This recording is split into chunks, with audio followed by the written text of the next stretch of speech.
আসসালামু আলাইকুম বন্ধুরা, ব্লগিং উইথ ম্যারোজে একবার সকলকে আপনাদের স্বাগত জানাই।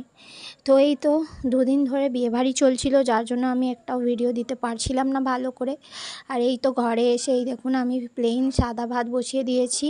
কেন দুদিন ধরে যা রিচ খাওয়া দাওয়া হচ্ছে, আর মনে হচ্ছে না যে রিচ কিছু খাই আমি।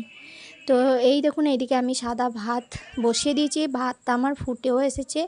আর এদিকে আমি ডাল করব, শুধু প্লেন ডাল ভাত করব। তো ডালটা এই দেখুন উতলে যাচ্ছে। ছোট প্রেশার কুকারে মানে আমি দিতে গেলাম একটু বেশি শেয়ানাগিরি করে, আর এখানে দেখুন কি অবস্থা। যদি একটা বড় প্রেশারে দিতাম এই অবস্থাটা হতো না। যাই হোক, তো ডাল বাগার দেওয়ার জন্য আমি এখানে কড়া চাপিয়ে দিয়েছি।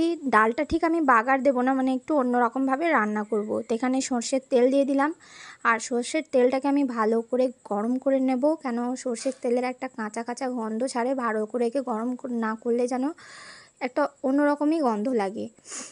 তো যাই হোক, আমার সর্ষের তেলটা ভালো করে গরম হয়ে গেছে। এবার এর মধ্যে আমি দিয়ে দিচ্ছি জিরে ফোড়ন, গোটা জিরে, আর আমি এর মধ্যে দিয়ে দিচ্ছি শুকনো লঙ্কা। তো শুকনো লঙ্কার জিরেটা ভালো করে একটু ভাজা ভাজা হয়ে গেলে আমি এর মধ্যে পেঁয়াজ কুচি দিয়ে দেবো। তো আজকে আমি যে ডালটা করছি সেটা হচ্ছে যে তড়কা যে ডালে বানাই ওই ডালটা দিয়ে করছি, গোটা মুগ ডাল। তো পেঁয়াজ কুচি দিয়ে দিলাম। এবার পেঁয়াজটাকে আমি হালকা লাল করে নেব। তড়কার ডালটাকে আমি ভাবলাম যে একটু তড়কা যেমন বানাই সেইভাবেই বানাবো একটু। আর এখানে দিয়ে দিলাম এই দেখুন আদা রসুন বাটা দিয়ে দিয়েছি, আর দিয়ে দিলাম টমেটো কুচি। টমেটোটাকে আমি একদম ছোট ছোট করে কেটেছি যাতে তাড়াতাড়ি সিদ্ধ হয়ে যায়। আর আমি ভালো করে নাড়িয়ে নেব আদাটা, যাতে আদার গন্ধটা চলে যায়, মানে আদার গন্ধ লাগলে ঠিক ভালো লাগে না। আর আমি এর মধ্যে দিয়ে দিচ্ছি এই দেখুন নুন। তো আজকে আমি ট্রাইপড ইউজ করিনি, আমি এক হাতে ধরেই আমি ভিডিওটা শ্যুট করছি।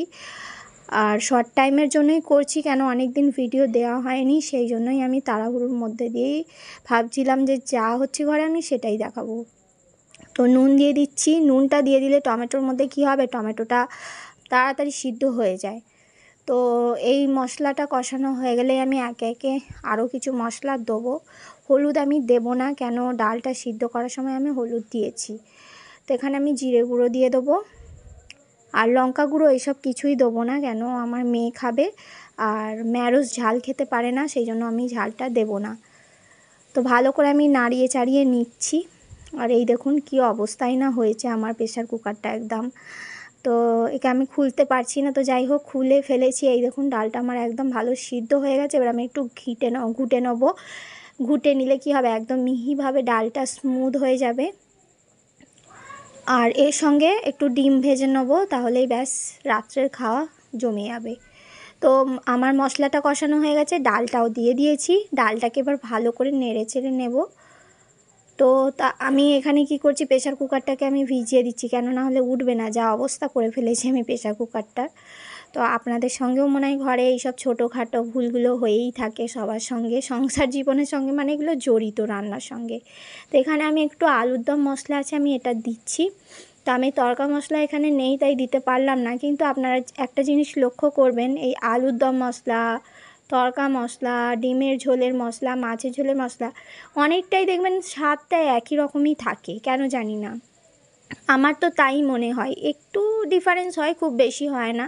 তো আলুর দম মশলাটাই দিলাম, কিন্তু ভালোই লাগছে। লাস্টে একটু ঘি দিয়ে নামালাম, কেন এইসব ডালে একটু ঘি না দিলে ভালো লাগে না। তো আমার রান্না আজকে কমপ্লিট হয়ে গেল।